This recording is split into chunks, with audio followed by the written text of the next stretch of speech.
Prepare-se, você vai ouvir agora mais uma mensagem gravada na comunidade evangélica Casa Sobre a Rocha, na voz do pastor Carlos Martins.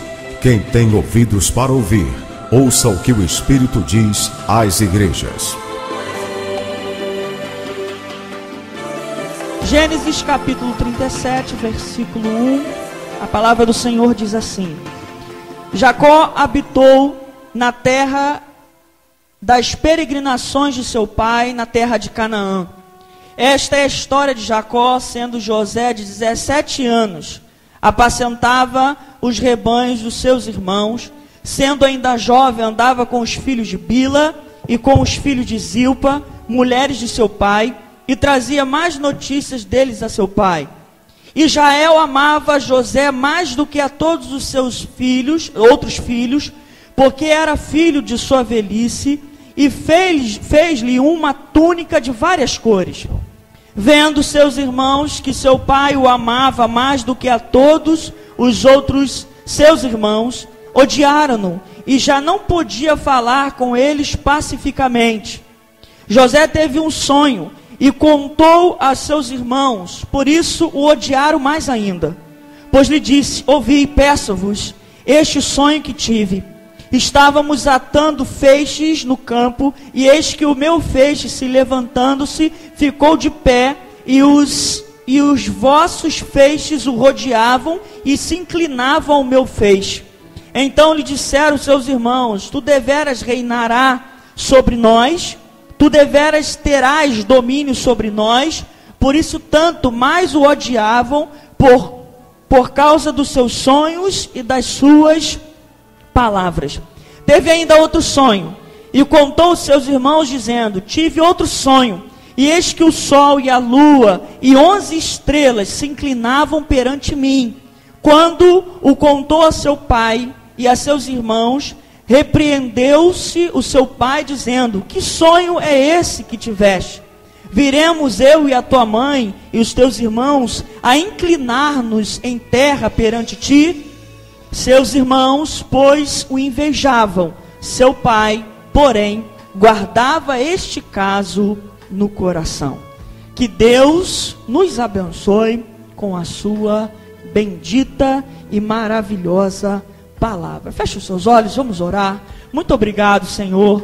Nós já entregamos o nosso louvor, a nossa adoração. Meu Deus, nós já praticamos e demonstramos para Ti, Deus, que o Senhor verdadeiramente trocou dos nossos lábios e agora colocou o hino de louvor e adoração, meu Deus, neles. O Senhor tirou, meu Deus, as músicas que glorificavam até mesmo o nosso inimigo, meu Deus, e agora colocou um novo cântico entre os nossos lábios, nos nossos lábios, um hino de louvor e adoração ao nosso Deus. E todas as vezes que Te adoramos, todas as vezes que invocamos o Teu nome, nós sentimos a Tua presença, essa presença que nos alegra, nos conforta, nos traz, meu Deus, satisfação, nos traz regozijo, Deus, de estarmos aqui. E eu Te peço que nesse momento o Senhor continue a falar conosco, desde domingo passado, meu Deus, onde o Senhor tem ministrado sobre a nossa vida. Eu Te peço que o Senhor fale com cada irmão e com cada irmã, com cada visitante que entrou aqui nessa noite, ó Deus, e que essa palavra seja, meu Deus, tão profunda, que ela possa ir tão profundo, que ela possa limpar, meu Deus, o nosso interior. Eu Te peço também por esses que estão ouvindo, meu Deus, nesse exato momento, pelo CD, pela rádio, pela internet, que o Senhor também possa falar ao coração de cada um que agora está reservando esses minutos para estar ouvindo, meu Deus, essa palavra, Deus, que não é do homem, essa palavra, meu Deus, que é somente Tua, somente a Tua palavra tem poder, e nós somos canais pelo qual o Senhor tem como objetivo nessa noite de nos usar. Por isso, Deus, fala ao nosso coração, em nome de Jesus, amém e amém. Eu gostaria muito que você cumprimentasse o seu irmão, desse um aperto de mão, um sorriso para ele, desse para ele aí as boas-vindas, sorri mesmo, reganha os dentes aí, você escovou o dente, já está tudo limpinho, direitinho, então assim, fala com ele aí direitinho. Você está dando um abraço aí que eu não posso dar, que eu estou aqui em cima. né? Eu dou só sempre depois do culto, né? Mas é muito bom, muito agradável nós estarmos aqui. E eu queria que você falasse algo para o seu irmão, que eu também, ao rever alguns aqui que estavam um pouco sumidos, e dissesse para ele assim: olha, sentimos a sua falta. Fala para ele, fala, para ele ou para ela. Sentimos a sua falta, fala aí, né? Porque assim, nós realmente sentimos. Nós somos uma igreja pequena e a gente sabe quando alguém não está vindo, quando alguém está faltando ou deixou de vir. Às vezes eu falo assim: poxa, tu tá sumido. Mas pastor, eu faltei um domingo só. Falei, fiquei quase 2 semanas sem te ver. Para mim é um longo período, uma longa distância, né? E por causa disso eu entendo que a gente tem que estar bem próximo um dos outros, bem próximo mesmo. Irmãos, domingo passado, nós iniciamos a mensagem pelo qual a gente colocou o título de Teologia da Substituição, onde a gente, assim, vislumbrou vários aspectos de homens, de grandes homens de Deus, que em momentos de crise tomaram posições completamente diferentes daquelas que deveriam ser tomadas. A gente falou aqui sobre Davi, a gente falou de vários personagens bíblicos que assim usaram de uma substituição, quando não quer sair de troca, né? Substituíram momentos que deveriam ser utilizados com uma teologia certa, com a palavra de Deus correta, e usaram outros momentos ou outros sentimentos, outras circunstâncias que não deveriam usar. A gente contou aqui também da questão, até mesmo das festas que deveriam ser exclusivamente bíblicas e cristãs e que tomaram outras conotações. A gente falou do Natal, que trocaram Jesus pelo Papai Noel, né? Esse velhinho com um saco cheio de papelão dentro que engana as crianças. A gente falou da Páscoa, que trocaram a questão do Cordeiro de Deus, né? Que morreu tirando o pecado do mundo, e colocaram um coelho adulterado, macho, que coloca ovo e ovo de chocolate, né? Um mamífero que coloca ovo. A gente observa que a tendência natural é que as pessoas venham substituir aquilo que deveria ser até mesmo sacro, né, santo, e eles trocam por figuras, por coisas que são totalmente assim, até mesmo hilárias, né, anedotas, né, coisas que fazem a gente rir. Já foi um tempo atrás que eu ouvi, acredito que você também já ouviu muitas vezes, das pessoas comemorando o Natal, né? Hoje é Natal, e hoje eu vou beber até cair. E assim, que aniversariante está comemorando? Quem é o alvo desse Natal? E assim, muitas vezes tu pergunta: o que é o Natal para você? Eu não sei, eu sei que eu bebo vinho até vomitar, até cair, ficar bêbado, parar no hospital, como rabanada, como peru, tender, chester, e aí vai inventando um montão de frango também adulterado, e aí adultera-se tudo, e acaba se perdendo o principal, que é a essência da palavra, né? Há algo que a gente observa que foram assim substituindo. E aí a gente entrou também por dentro da igreja, e a igreja também tem substituído muita coisa. A gente vem também muitas vezes adotar um sistema religioso. A gente acaba sendo religioso. Eu carrego a minha Bíblia debaixo do braço para ir para a igreja, mas não tenho contato nenhum com ela durante a semana. Eu não leio, eu não oro, eu não busco. E depois eu fico querendo buscar defeito, encontrar o culpado, quando na verdade somos nós mesmos. As nossas escolhas. As nossas escolhas determinam o nosso presente e também determinam o futuro que a gente vai ter na nossa vida. Se eu escolho mal, com certeza eu vou colher mal. Se eu escolho bem, se eu escolho certo, eu vou ter com certeza uma colheita vitoriosa.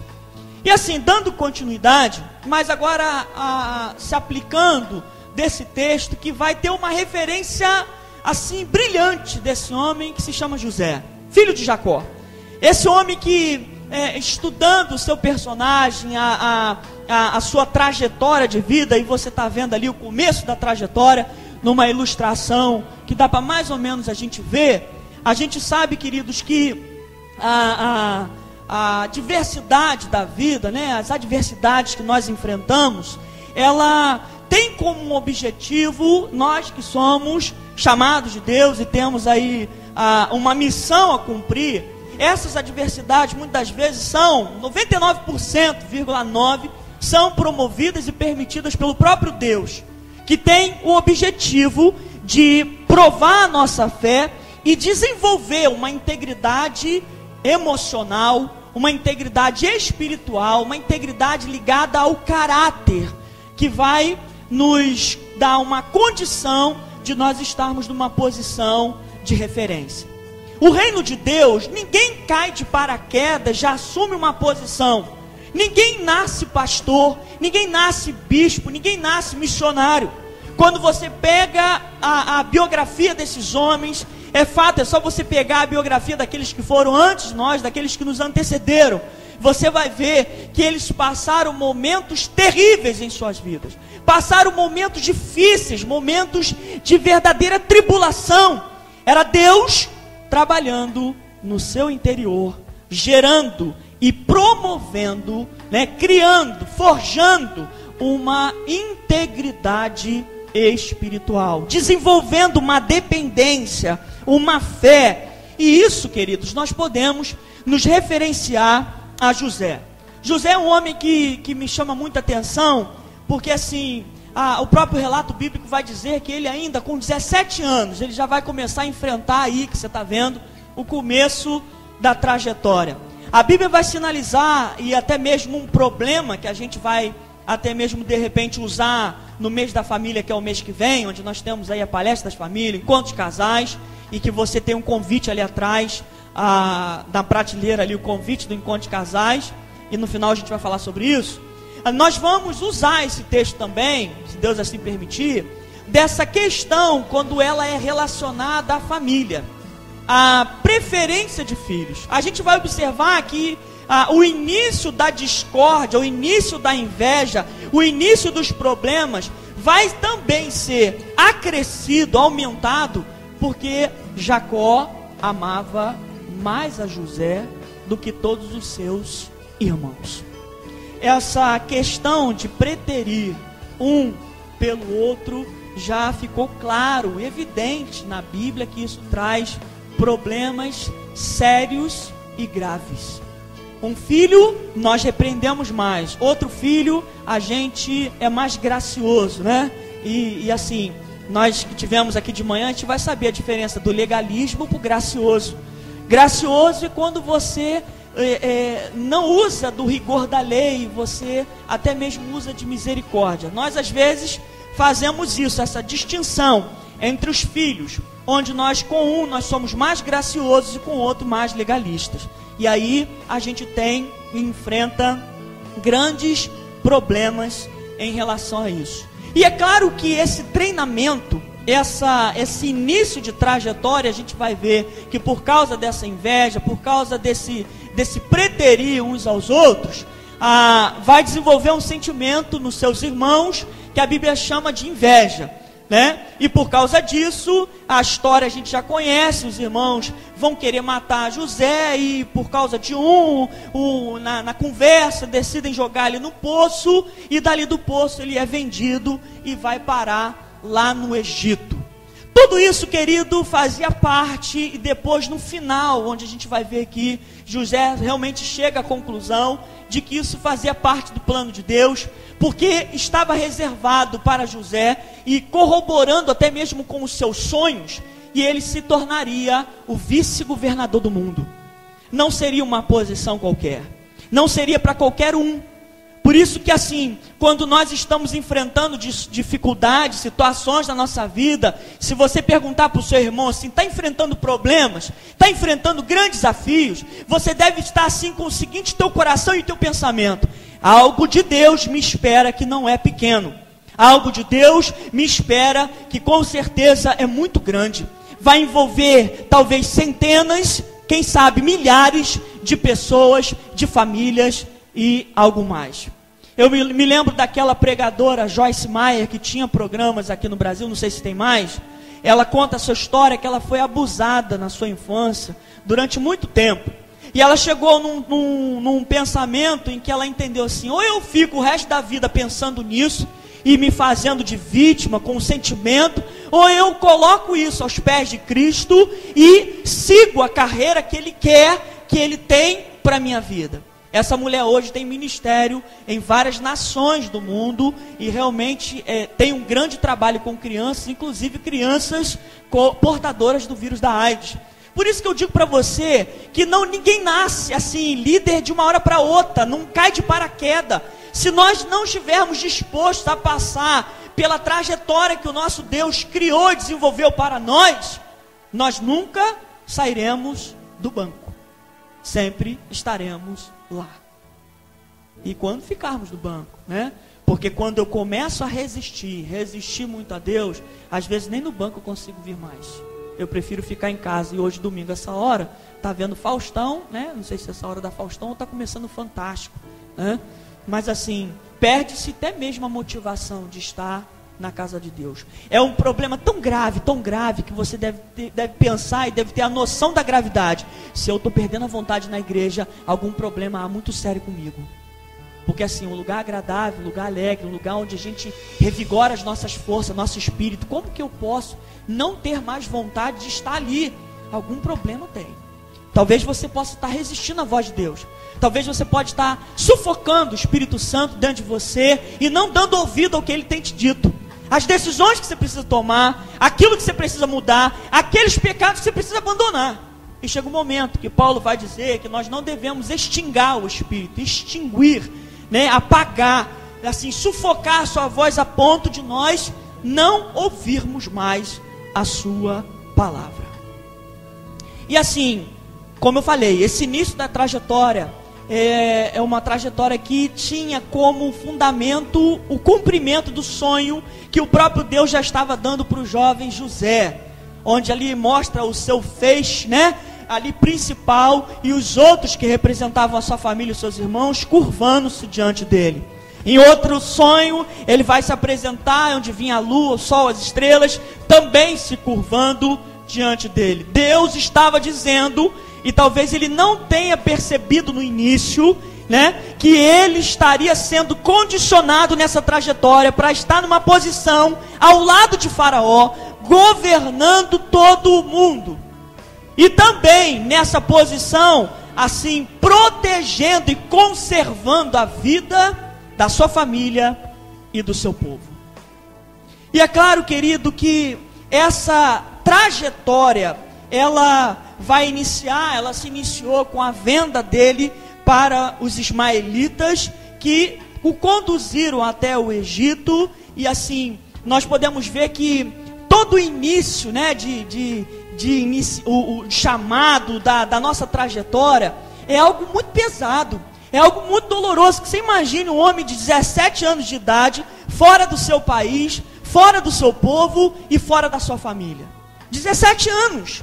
17 anos eu estou fora do meu país, estou indo para um país de língua estranha, um país que tem cultura diferente. Com 17 anos eu estou longe do meu povo, do povo que eu nasci, que eu me criei, da minha família. Com 17 anos eu agora estou aprendendo e vou ter que aprender a me virar sozinho, a conduzir a minha própria vida. Esse é o início da trajetória desse homem, queridos, que assim, de uma forma bem providencial de Deus, um homem também, que a história vai contar, chamado Potifar, que não era qualquer homem, que era um homem de grande importância, um dos braços do faraó, que era oficial dele, general dos seus exércitos. Potifar, ele é um homem que Deus vai colocar na vida de José, para que pudesse também conceder e complementar esse treinamento, essa trajetória. E assim, quando a gente olha para Potifar e vê que realmente ele tinha uma posição de extrema importância, Deus também deu graças aos olhos desse líder, desse oficial de Faraó, general, comandante dos seus exércitos. A Bíblia usa isso no plural, seus exércitos. Ele achou graça aos olhos de José, e a Bíblia diz que Deus era com José em todo o tempo. Tanto que chega um momento dessa trajetória que esse homem, José, agora está na condição de governador da casa do general dos exércitos de Faraó. A gente observa, irmãos, eu queria que você pensasse comigo, que ser claro que você é uma pessoa muito inteligente, que assim, a nossa trajetória, a nossa progressão, o nosso crescimento, ele até mesmo redundante que eu vou falar, ele é progressivo.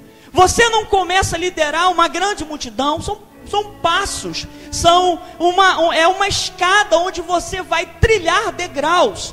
José agora é líder da casa desse homem, né? Um ambiente, um lugar, ele passa a administrar, o Potifar passa a confiar tanto nele, que ele diz que depois de Potifar, ele era o responsável de tudo da sua casa. E Potifar foi bem claro: você só não vai poder chegar próximo e tocar na minha esposa, mas o restante está tudo sobre as suas mãos.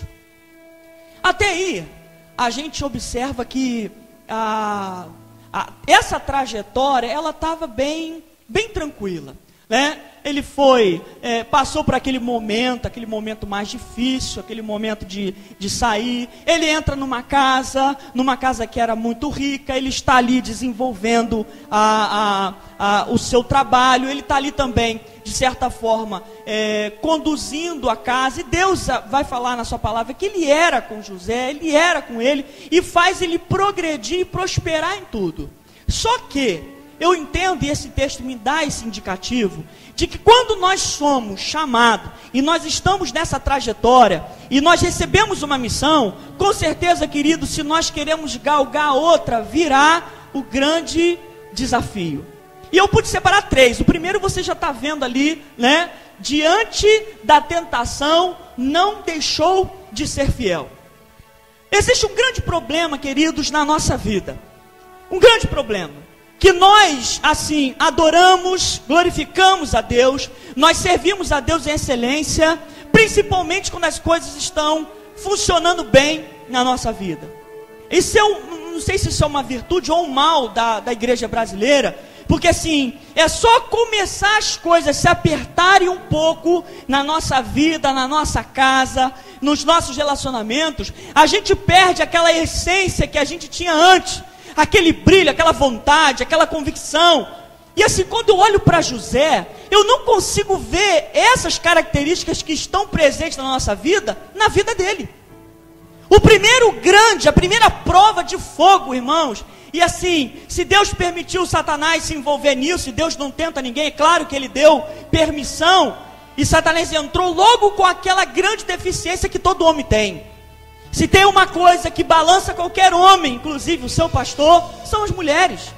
As mulheres, elas têm esse toque sedutor, e esse toque que faz com que todo e qualquer homem, se não ficar vigilante, se não ficar atento, se não ficar ali realmente numa condição de Deus, ao lado de Deus, num bom casamento, num relacionamento transparente, de conversa, sabe, de clareza, ele vai ser uma presa fácil para Satanás.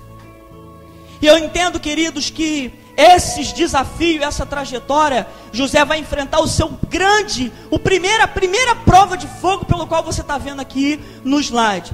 Mas aí traz, nesse sentido, que diante da tentação, ele não deixou de ser fiel. Eu fico imaginando, talvez, dentro da igreja brasileira, que por muito menos a gente entrega os pontos, aquele homem que foi escravo, aquele homem que deixou de participar ali com a sua família, foi capturado, foi levado para outra terra, a primeira frase que ele vai dizer talvez, quer saber, eu já perdi tudo, eu já não tenho mais nada a perder, eu já perdi minha família, Deus não está mais comigo, Deus não está mais do meu lado, tem essa mulher bonitona aqui me dando mole, eu não vou pensar 2 vezes.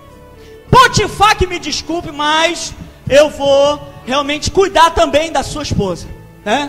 Talvez, queridos, na realidade hoje, nós, de repente, poderíamos estar também com esse tipo de pensamento no nosso coração.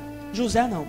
José não substituiu aquilo que ele tinha como uma base, como uma estaca, como um marco dentro do seu coração, diante da escravidão, mesmo diante ali do exílio, de estar sob o domínio de um povo estranho, diante da ausência dos seus familiares, diante da traição dos seus irmãos. José manteve-se fiel.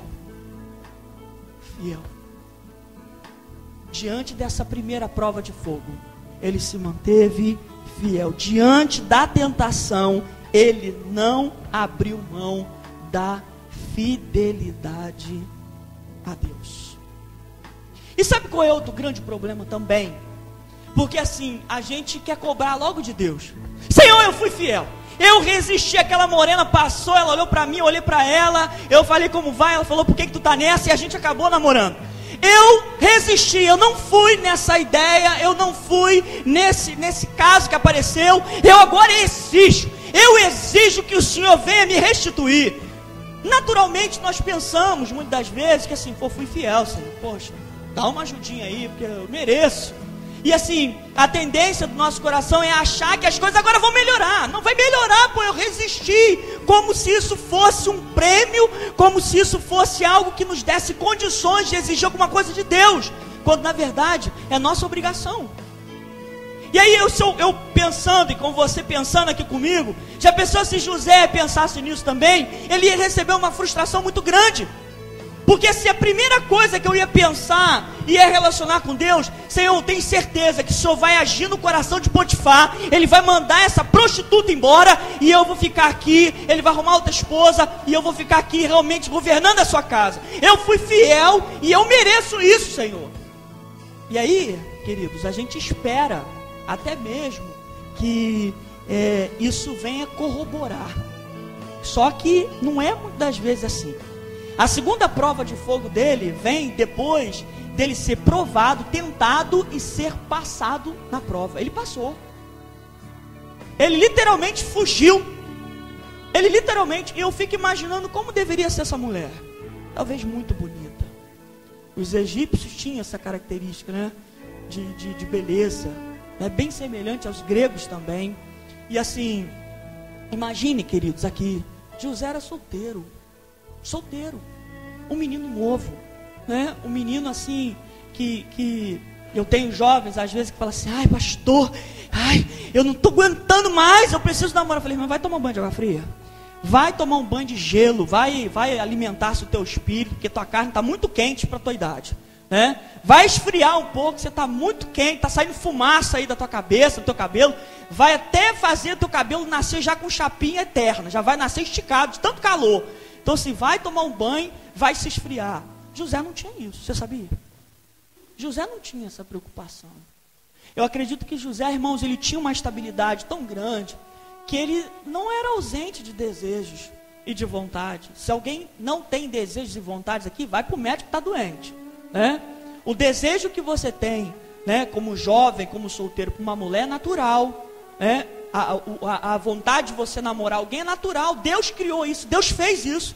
Agora, ele fala também que nós devemos ter controle e domínio. Controle e domínio, coisa que os animais têm. A cachorra, quando entra no cio, faz o quê? Sai briga de cachorrada, entra na fila, um quer pegar o outro, sai mordida, rabo de arraia, tudo. Porque não tem controle, não tem algo que possa gerenciar, né, a coitada da cadela. E muitas das vezes ela não tem mais recurso, ela deita no chão ou senta. Porque senão é um estupro em massa ali, que ninguém que socorre a coitada da cachorra. Quem tem cachorra fêmea aqui, quando sai para a rua, até fecha o portão que eu não quero nem ver, né? Eu não quero nem olhar, porque assim, é um verdadeiro crime. Tinha que ter até uma lei prendendo os cachorros, porque eles nem se respeitam. Por quê? São animais. Não tem controle, não tem a questão do domínio, não sabem se dominar. Nós seres humanos, queridos, nós não devemos agir assim.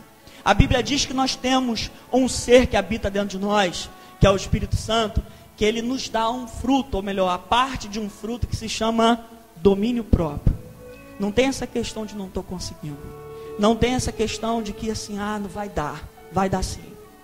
A questão toda é em que nós temos priorizado o nosso alimento. Tem comido mais para alimentar sua carne e tem comido menos para alimentar o seu espírito? A Bíblia diz que se andarmos no Espírito, nós não teremos que satisfazer as concupiscências, que é cobiças da nossa carne. Então eu tenho certeza que se eu começar um namoro cristão, eu vou ter um casamento cristão. Eu tenho certeza absoluta. Se eu começar um namoro com Deus no meu namoro, eu vou ter Deus no meu casamento, ali me ajudando. Se eu, assim, entender que as etapas têm que ser cumpridas no tempo certo, na hora certa, eu entendo. Você sabia que o casamento, ele tem uma probabilidade muito grande, pesquisa, né? Que se a atividade sexual começar antes, há uma grande probabilidade de o casamento assim se dissolver ao longo da vida matrimonial. Uma grande probabilidade. Então, se Deus fez tudo certo, Deus não fez nada, irmãos, assim, coincidência. Ele fez tudo certo. E a palavra dele é uma carta de amor para que a gente tenha uma vida abundante. Você vai lá na agência, você compra um carro, ele vem com um manual. E ele diz lá, tantos quilômetros, 5.000 quilômetros, você tem que trocar o óleo do motor. Tantos quilômetros você tem que trocar o filtro. Você tem que trocar o filtro de combustível, filtro de ar. Você tem que fazer a manutenção. Você tem que fazer isso. Se você fizer, o carro ele vai ter uma vida útil assim muito grande. Se você repor as peças antes que elas quebrem, obedecendo o manual, você vai ter um veículo que dificilmente vai te deixar na mão, vai enguiçar. Deus também, sendo o céu a sua fábrica, e ele sendo o próprio construtor, criou-nos, né, do pó da terra, ele também deixou um manual para a gente. O manual dele é a palavra. E assim, eu penso aqui, queridos, que nessa segunda prova foi relacionada, eu fico pensando, né, a gente botou esse desenhozinho aqui como ilustração, o que ele pode estar pensando naquele momento? Poxa, eu fui fiel, eu resisti àquela mulher, né? Eu não cedi àquelas tentações, porque ela foi muito clara e direta. A Bíblia diz que ela colocou os olhos em José e falou assim, deita comigo. Não rolou nenhuma ideia, nenhuma cartinha, um e-mail, não deu nem as 3 curtidas no Facebook, nada. Ela mandou logo, vai deitar comigo ou não vai? Ela foi direta. E assim, para um jovem, querido, né? Eu acredito que era o pão e a manteiga, né? Era só se deliciar, mas ele não. Ele foi fiel, ele segurou a onda, ele agarrou ali, ela agarrou a sua roupa, ele deixou a capa, ele saiu fora, ele literalmente correu, saiu. Porque se tem uma coisa que a Bíblia manda a gente fugir, é dos desejos da mocidade. Foge dos desejos da mocidade. Ela não fala para enfrentar, ela não fala para encarar, ela fala para fugir. E o fugir é eu ter vigilância em saber aonde que eu devo estar com a minha namorada, com o meu namorado. Em que circunstâncias eu estou promovendo talvez uma possível queda. Fugir é isso, é atentar, é vislumbrar a situação de perigo em que a gente está se colocando, está sendo exposto. E assim, na prisão, queridos, eu acredito que diante talvez dos nossos questionamentos, nós estivéssemos lá. A nossa fé é muito pequena. E eu acredito que se fosse eu ali sentado com a mão no queixo, falando, eu não estou entendendo. Eu acredito que Deus me abandonou porque assim tudo está dando errado. Tudo está dando errado. E você acha que isso levou o quê? Um mês? Um mês de pensamento? 2 anos ele ficou na prisão. 2 longos anos depois de ter sido fiel a Deus. Era o momento também agora de um tratamento mais reservado, de uma aula teórica de paciência, de formação assim do equilíbrio emocional, e nada melhor do que o isolamento. Quando alguém comete algum crime e ele é posto numa cadeia, ele é isolado da sociedade para que ele possa, ao longo daqueles anos, refletir no que ele fez. E isso às vezes dá certo. A pessoa realmente entende que ele não deveria fazer. Sabe por quê? Ele tem um tempo forçado de anos de arrependimento. E às vezes, e eu acredito até mesmo na grande maioria, esse arrependimento ele começa a brotar. O que a gente pode aprender com José, que não usou da teologia da substituição? Não blasfemou contra Deus, não questionou Deus, não resmungou, ele mesmo preso, e o texto está ali, a nossa referência está lá, ó. dentro da prisão, não deixou de acreditar nas promessas de Deus. Você não vê isso nos relatos aqui da sua vida, do relato bíblico, o questionamento dele por ter sido preso injustamente por causa de algo que ele não fez. Porque assim, a mulher de Potifar falou coisas terríveis, que ela foi agarrada, que foi e tentou contra ela, ele queria abusar dela, mas isso era uma verdadeira inverdade, né? Ele foi fiel. Nos momentos também que nós estamos enfrentando, nas dificuldades da nossa vida diária, né, no nosso dia a dia, nós muitas vezes também, queridos, começamos a desacreditar naquilo que Deus nos prometeu. Nós também passamos a desenvolver um sentimento de que assim, quantas vezes já conversei com os irmãos que estão passando, às vezes estão enfrentando dificuldade. Ah, pastor, minha oração não está subindo da telha. Ah, pastor, se a casa for de laje, não está passando da laje. Deus me abandonou, eu não entendo por que eu estou passando isso. Querido, José também naquele momento não estava entendendo. Mas havia algo no coração desse homem que fazia com que ele permanecesse no aguardo, na expectativa de que assim, alguma coisa Deus estava fazendo. Ele só não sabia o que era. Eu acredito que ele tentava, nesses momentos, a Bíblia não diz isso, mas a gente aqui vai raciocinando, que ele tentava relacionar o seu sonho lá do início, quando ele contou para o seu pai, para os seus irmãos, de todos ali submetendo a ele, e assim, eu acredito que nesses aspectos ele tentou relacionar, pô, mas o sonho era o contrário, eles reverenciavam a mim, eu estava de pé, e eu estou aqui nessa prisão, já faz 9 meses que eu estou aqui, ninguém vai me visitar, ninguém fala comigo, só que tinha algo de excelente nesse homem, onde ele chegava, Deus era com ele. Queridos, se nós temos Deus como nosso Pai, e se nós somos servos do Deus Altíssimo, nós já cremos no nosso coração e confessamos com a nossa boca, onde você estiver, Deus estará com você lá. Você não falou amém, porque você não entendeu, vou repetir. Onde você estiver, seja qual for a situação, qual for o lugar, Deus estará com você lá. Agora você entendeu. Ele estava na prisão e a Bíblia vai dizer, nesse texto aí está como referência, 39:23, Deus era com ele. Olha o que o texto vai dizer: o carcereiro não tinha cuidado de coisa alguma que estava nas mãos de José, porque o Senhor era com ele, fazendo prosperar tudo o que ele empreendia. O cara era o empreendedor de Deus. Onde ele chegava, se desse porcos para eles, ele ia administrar os porcos, e daqui a pouco estava cheio de porquinho. Ele era bom. O seu segredo estava vinculado na sua fidelidade a Deus. Querido, você pode ter um emprego de limpar privada. Se você for fiel a Deus, Ele vai te promover. Você vai limpar pinico. Depois Ele vai te promover mais ainda. E você vai galgando os pontos, as bases, até que você esteja como gerente daquela empresa. Começa de baixo. Começa do começo, do início. Uma vez eu lembrei, ou melhor, de uma ilustração, de uma passagem, isso foi fato real, de um jovem que quando viu um pastor chegando, né, o pastor já finalzinho de ministério, dedicou a sua vida, e ele estava chegando num carro importado, né? Deus fez ele prosperar, a sua vida prosperar, e ele estava chegando num carro importado na igreja, com um motorista, já era idoso, né? E aquele jovem pastor, quando olhou para ele chegando, o pastor presidente, né, com aquele carro bonito, a igreja imensa, e ele falou assim, o jovem, para o pastor: eu quero um ministério desse para mim.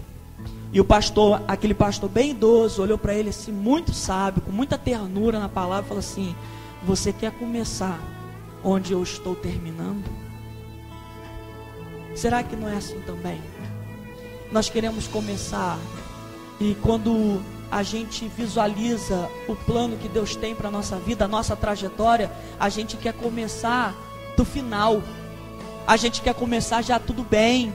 por cima da carne seca. Eu já quero ser o pastor, eu quero ser o ministro. Não, vamos lá, vamos meter fogo no diabo, queima ele. E assim, você parte para cima do reino do inimigo sem aproximar de Deus, vai se queimar junto com ele. Ele vai te dar uma pernada. Há uma trajetória, querido. Há um caminho que nós vamos trilhar. Há um caminho. São anos e mais anos de estudo, de experiência, de tribulação, de dificuldade na família, dificuldade com o marido, com os filhos, sabe? Você tendo problemas e Deus ali testando você, vendo onde você vai, te dando livramento, sendo com você, promovendo você a ter uma estabilidade emocional, espiritual, física, de ter o controle, de ter o pé no chão, de estar estabilizado na palavra, com conhecimento bíblico para que você possa ensinar outros. É uma trajetória que vai fazendo com que a gente vá galgando lugares maiores. Mas não acontece da noite para o dia. Está aqui os irmãos aqui ensaiando, arranhando aqui o violão. Mas no futuro poderão estar em tantos lugares. Eu falo isso às vezes, as pessoas não acreditam. Por que você acha que como começou a Zaf Borba? Como você acha que começou a igreja da Lagoinha? Como você acha que Marcos Gregório, que é o da Pacentar de Nova Iguaçu, sabe como é que começou pregando? Ele pregava em cima de um caixote. Ele sentava num caixote e ele pregava a palavra. Vai lá na igreja, que ele é pastor, que ele é presidente. A igreja tem que botar tela dentro dela, porque não dá para enxergar lá o púlpito, né? O estacionamento pega logo quase esse quarteirão inteiro aqui, porque eu acredito que o homem foi fiel. Por mais que tenha métodos de captação de ofertas que eu não concordo, mas acredito que isso não faz com que a igreja seja cheia. Acredito que isso, assim, o que faz Deus confiar a esse ministério é o treinamento. Vai procurar saber a história desses homens. Vai procurar saber. A gente tem aí outro ícone também, que é o Silas Malafaia, que tem um ministério aí milionário, com um programa na Europa, Estados Unidos. Vai ver como ele começou a dirigir fusquinha. Fugia, quando dava enchente, ele subia o morro, assim, ele mesmo conta, estacionava lá em cima, que ele não podia perder aquele fusquinha. E assim, começou do zero, né? E assim, essa trajetória faz com que a gente perceba que Deus vai nos tratando para que quando a gente esteja lá naquela posição, talvez semelhante à de José, a gente não jogue tudo fora. Sabe? Ele passou pelas tentações. Você acha que lá no Egito não tinha mais mulheres que possam ter tentado a ele? Não. Quando ele já estava casado, quando ele já era governador do Egito, você acha que não tinha lá mulheres que se insinuavam para ele? Só que ele aprendeu a ser fiel lá atrás. Ele resistiu e gerou nele um ensinamento.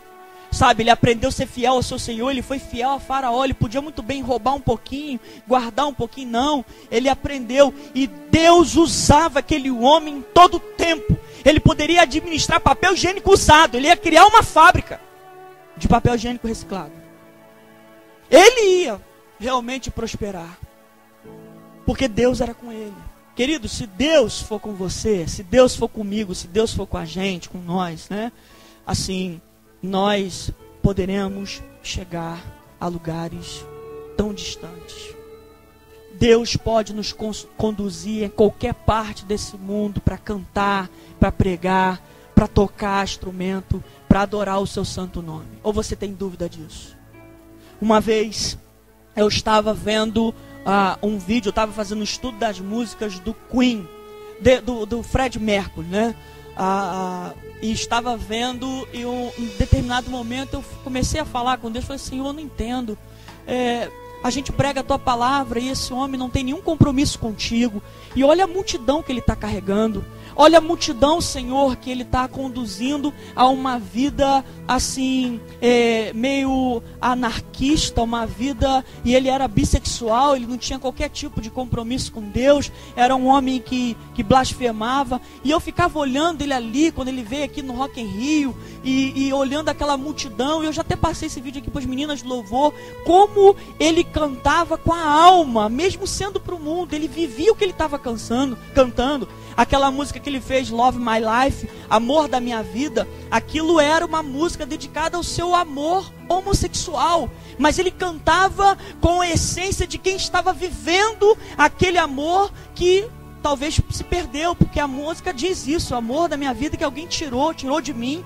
E assim ele cantava expressando uma energia tão profunda, num sentimento até sincero, mas porém errado, que contagiava aquela multidão, milhares e milhares de pessoas. E eu falei: Senhor, como pode a gente portador do teu Espírito não carregar multidões? E aí o Espírito Santo, baixinho no meu ouvido, nessa hora eu fiquei todo arrepiado, e falou assim: se você for fiel a mim, eu também posso te levar às multidões em qualquer parte do mundo. Mas o fiel começa agora, né? De você olhar assim: poxa, tem tanta cadeira vazia, cadê os irmãos? A fidelidade começa agora. A mensagem tem que ser a mesma, tem que ter a mesma convicção. A alegria aqui do louvor tem que ser a mesma, mesmo que tenha dois, vai ser a mesma, porque ele fala que seja fiel no pouco e no muito te colocarei. Fiel, fidelidade. Fidelidade na escassez, na prisão, na tentação, fidelidade. E por último, querido, eu acredito que diante, na sua última prova aí, e a Cíntia vai passar aqui para mim encerrar minha palavra, diante dessa última prova de fogo, olha lá o que está escrito lá: diante do poder e da oportunidade de vingar-se de seus irmãos, ele escolheu fazer o bem. Você já parou para pensar se José tivesse carregado esses anos todos ou nutrisse um ódio pelos seus irmãos? E assim, convenhamos, nós somos humanos, eu não quero ser hipócrita aqui, seria um ódio sincero, queridos. Seria um ódio sincero. Os caras queriam matar ele sem ele ter motivo nenhum, sem ele ter dado motivo nenhum. Seria um ódio sincero. Não correto, mas sincero. Até justificável, né? Ele foi traído pelos seus irmãos. O seu pai sofreu achando que ele estava morto. Jogaram ele numa cisterna lá, depois venderam ele para um povo estranho. Queriam matar, e agora ele era vice-governador do mundo, e os seus irmãos estavam diante dele. Já tinha passado por vários momentos de sofrimento. E eu entendo, querido, que a prisão, os açoites, sabe, as confusões que ele acabou se envolvendo por ser fiel a Deus, foi expurgando isso dele, foi liberando, foi tirando aquele ódio, aquela energia ruim, sabe, aquela mágoa que ele tinha no seu coração. Ele foi tirando, Deus foi tirando pela lambada, Deus foi tirando pelo chicote. Foi o mesmo assim aspecto que Deus fez com Paulo, quando Paulo apresenta lá no início das suas cartas: o meu evangelho, Deus, o quê? Teu evangelho? Lambada nele, pedreja, toma mais, pedrada, chicotada, o navio naufraga, pega uma vibra, morde o dedo dele. Aí ele fala assim: não, agora eu sou mais pecador do que todos os apóstolos. Aprendeu. De todos eles eu sou o mais pecador. Aprendeu, tomou a chicotada. Deus nos dá lambada, chinelada, sabe, aquela havaiana molhada que a nossa mãe, quando pegava, chegava a fazer barulho, tá, né? E saía correndo com a mão no bumbum, correndo, olhando para trás, com medo de tomar outra. E ficava a marca da havaiana direitinho, até aquele negocinho redondo que segura a fivela do chinelo, certinho, até o número, apareceu lá, 40, 39, na marca no seu bumbum. Você está rindo que você tomou muita, né? Apanhou muito da havaiana. E assim, ele tinha, queridos, a oportunidade, a última coisa que eu falo, a última palavra. Assim, ele tinha a oportunidade também de substituir, mas ele não fez. Quando você lê essa parte, quando você assim medita, e eu vou ler, só para a gente não ficar aqui na minha palavra, 45, se você quiser abrir também, 45 de 1 a 15 diz assim: então José, não podendo conter diante de todos os que estavam com ele, clamou: fazei sair a todos da minha presença. E ninguém ficou com ele. Quando José se deu a conhecer a seus irmãos, e levantou a voz em choro, de maneira que os egípcios ouviram, bem como a casa de Faraó. Disse José a seus irmãos: eu sou José, vive ainda meu pai? E seus irmãos não lhe puderam responder, porque estavam pasmados diante dele. Disse mais José a seus irmãos: peço-vos, chegai-vos a mim. E eles se chegaram. Então disse: eu sou José, vosso irmão, a quem vendeste para o Egito. Mas agora não vos entristeçais, nem vos irriteis contra vós mesmos, porque me haverdes vendido para cá, porque para a conservação da vida Deus me enviou adiante de vós. Pois já houve 2 anos de fome na terra, e ainda restam 5 anos em que não haverá lavoura nem colheita, pelo que Deus me enviou adiante de vós, a fim de conservar a vossa sucessão na terra, e para guardar-vos em vida por um grande livramento. Assim não foste vós que me enviaste para cá. Ele entendeu agora, irmãos? Senão Deus, que me tem posto por pai de Faraó, e por senhor de toda a sua casa, e como governador em toda a terra do Egito. Apressai-vos, subi a meu pai, e disse-lhe: assim diz teu filho José, Deus me pôs por senhor em toda a terra do Egito. Desce a mim, não te demores. Habitarás na terra de Gósen, e estarás perto de mim, tu, teus filhos, e os filhos dos teus filhos, os teus rebanhos, o teu gado, e tudo o que tens.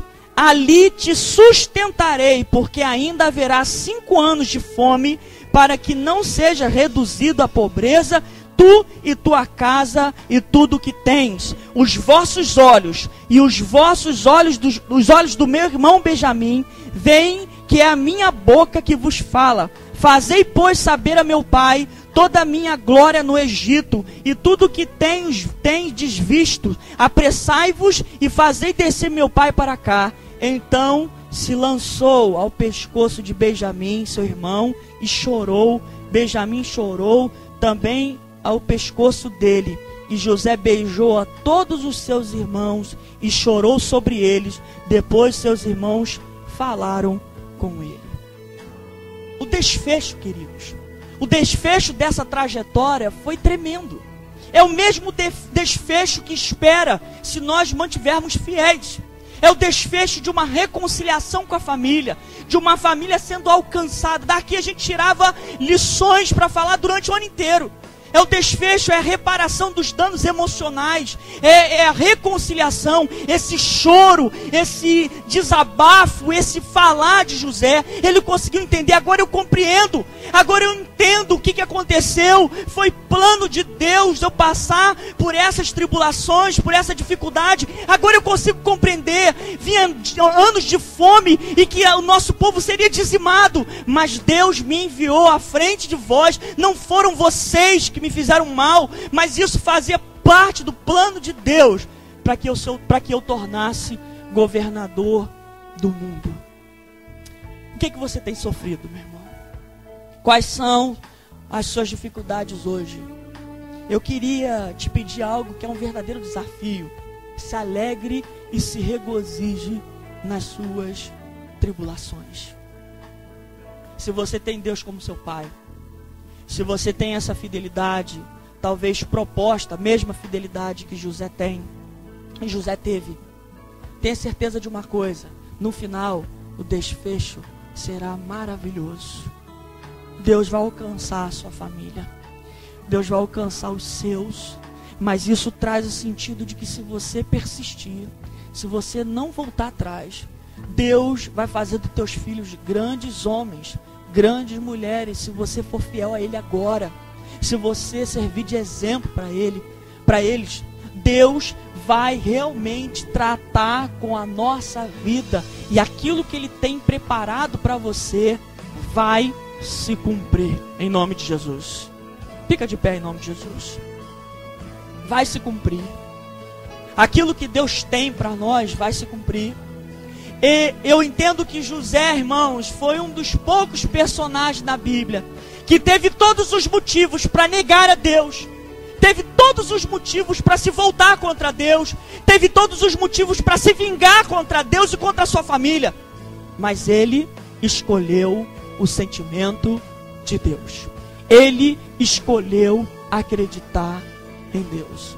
Cabe nós também decidirmos nessa noite o que iremos escolher. O que iremos escolher? Feche os seus olhos. Abaixe sua cabeça, por favor. Eu não sei qual é a realidade da sua vida hoje. Qual é a realidade do seu casamento, da sua família, da sua vida sentimental, da sua vida profissional. Eu não sei. Verdadeiramente eu não sei. Mas eu só sei de uma coisa. Eu sei que existe um Deus que começou a boa obra em você, e Ele garante na sua palavra, Ele é fiel para completar essa obra.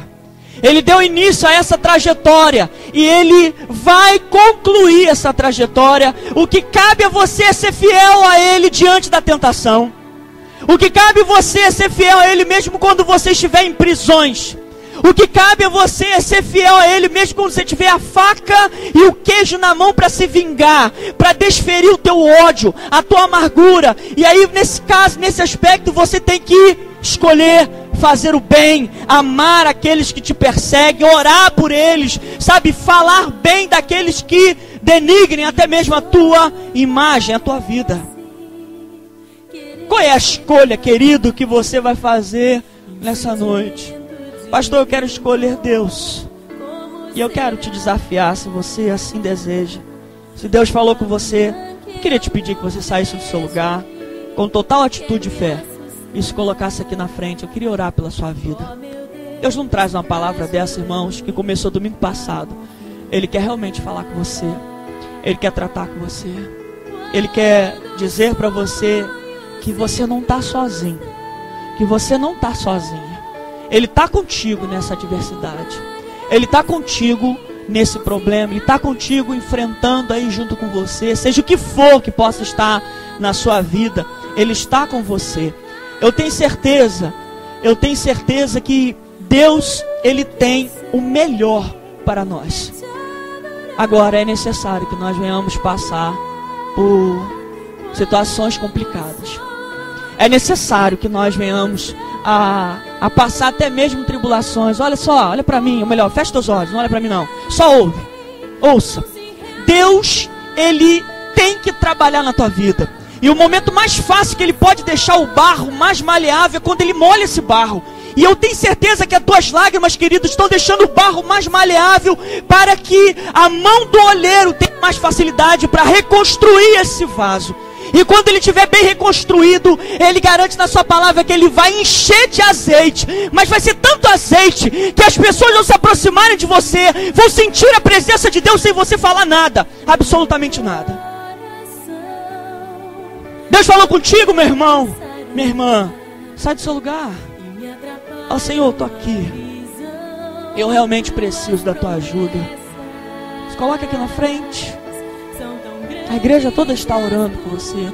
Pastor, eu quero ter um compromisso com Cristo. Eu também, eu estou cansado dessa vida. Eu quero receber Jesus no meu coração. Sai do seu lugar, irmão. Vem para cá. Eu quero orar pela tua vida. Assim, pastor, eu tenho usado a teologia da substituição. Eu tenho substituído nos momentos de prova de fogo. Eu tenho, assim, sucumbido na tentação, no pecado. E eu quero abrir mão disso nessa noite. Sai do seu lugar. Também Deus te chama e Ele quer reconciliar com você nessa noite. Vamos lá, em nome de Jesus. Deus quer falar contigo. Deus quer tratar com você, querido. Eu vou encerrar esse momento. Eu vou entender que você, assim, foi ministrado pela palavra e Deus falou com o seu coração, mesmo que você não queira vir aqui na frente. Mas o Espírito Santo me impulsiona a dizer que tem muito mais gente que precisava estar aqui, que está vivendo uma vida perigosa, uma vida beirando o abismo, está brincando realmente com Ele. Talvez hoje, querido, eu não quero fazer terrorismo com a palavra, seja a tua última oportunidade, porque senão você vai morrer na fé e não vai ter como se levantar mais. Eu te faço esse apelo. Entregue a sua vida na mão do Senhor e confie em sua bondade. Sai do seu lugar. Vem aqui. A igreja está orando. A igreja está orando por você. Coloque a tua vida na mão de Deus. Vamos. Deixa Deus tratar você. Nós vamos orar. E assim, eu tenho certeza absoluta, você que está aqui na frente, Deus viu você nessa noite. Deus olhou para você. Talvez você não queria nem vir hoje na igreja, estava chovendo, mas Deus impulsionou você a estar aqui. Deus trouxe você aqui pela mão forte dele, porque Ele queria que você escutasse essas palavras. E Ele quer dizer para você nessa noite, querido, que os planos dEle não estão desativados na tua vida. Que o chamado que Ele tem na tua vida é excelente. Que você pode estar até fraco, mas Ele vai te erguer, Ele vai te fortalecer nessa noite. Ele vai realmente reafirmar os sonhos que Ele te deu. Talvez alguns anos atrás, Ele diz, olha, esses sonhos estão ativos, eles estão valendo, eles estão realmente diante de mim, e eles vão se cumprir no tempo determinado. Ser fiel na minha presença, e você vai ver o que eu sou capaz de fazer com a tua vida. Ele tem o poder de fazer da nossa vida uma outra vida. Ele tem o poder de influenciar toda a nossa família através de nós. Depende da nossa posição. Ele diz, olha, eu não esqueci de você. Eu tenho visto teu sofrimento, eu tenho visto a tua dor. Eu tenho vislumbrado você nos momentos em que você fala comigo, onde ninguém vê, nem os seus familiares. Eu tenho identificado as tuas lágrimas. Eu conheço a dor que há no teu coração. E Ele diz assim, queridos, que é necessário que nós venhamos sofrer, porque Ele está gerando em nós homens e mulheres que não se renderão diante da tentação do mundo, ficarão firmes. Deus é com você, Deus está contigo, Deus está na tua casa, Deus está no teu casamento, Deus está na tua família. Não tenha dúvida disso. Deus é com você. Vamos orar. Pai, muito obrigado, Senhor. Eis aí, meu Deus, os teus filhos. Alguns estão aqui clamando e chorando, porque a tua palavra alcançou os seus corações. Ó Deus, eu quero te pedir que o Senhor possa fortalecer os seus corações. Que eles não possam ter dúvida de que o Senhor, meu Deus, é o que cuida, é o que coordena, é o que dirige a vida de cada um deles. É o Senhor que tem conduzido, tem cuidado, tem nos protegido. Mas é necessário que nós venhamos trilhar essa trajetória. Essa trajetória, meu Deus, de desafios, tentações e provações, que irão fortalecer a nossa fé. Eu só te peço nessa noite, Deus, fortalece os teus filhos, para que eles possam estar resistentes diante desses momentos de tempestades.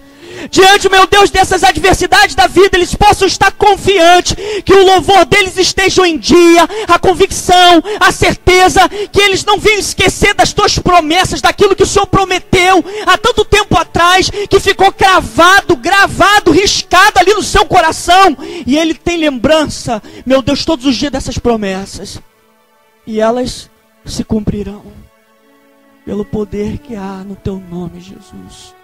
Por isso eu te peço, toma cada coração aqui, nessa noite. Toma a vida deles. Toma, meu Deus, de uma forma, ó Pai, especial.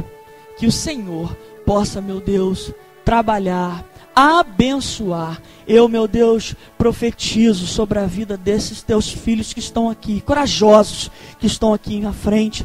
Eu profetizo, meu Deus, que dentro dessa semana que se inicia, Deus, o Senhor ainda há de confirmar tudo aquilo que o Senhor tem falado, que o Senhor vai abrir portas, que o Senhor vai desfazer muita coisa, meu Deus, que possa estar acontecendo, que o Senhor vai fortalecê-los, meu Deus, para a guerra, para o combate, que porventura eles possam estar enfrentando, e que eles, meu Deus, dentro dessa semana, glorificarão o teu nome, dando glórias e honras a ti, que é o Deus vivo e verdadeiro, Senhor, e que está presente no santuário. É o que fala conosco nessa noite, o Deus Todo-Poderoso, Senhor, Criador do céu e da terra, e nós, meu Deus, reafirmamos a nossa convicção, a nossa fé no Deus Todo-Poderoso, no nome de Jesus.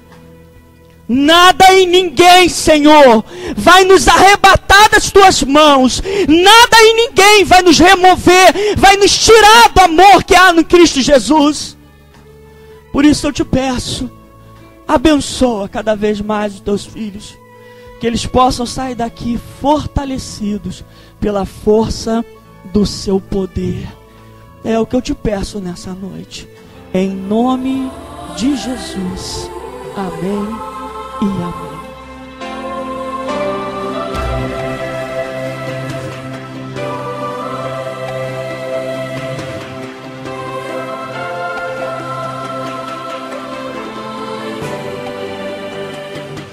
Você acabou de ouvir mais uma mensagem de Deus, do pastor Carlos Martins, pastor presidente da comunidade evangélica Casa sobre a Rocha, bacharel em teologia e professor do Seminário Teológico do Oeste na área de aconselhamento bíblico. Telefone para contato 9415-8892, 9415-8892. Nossos cultos, todas as quintas e domingos, às 19 horas. Local, Cooperativa 79, Conjunto Betinho, Vila Kennedy. Você é nosso convidado.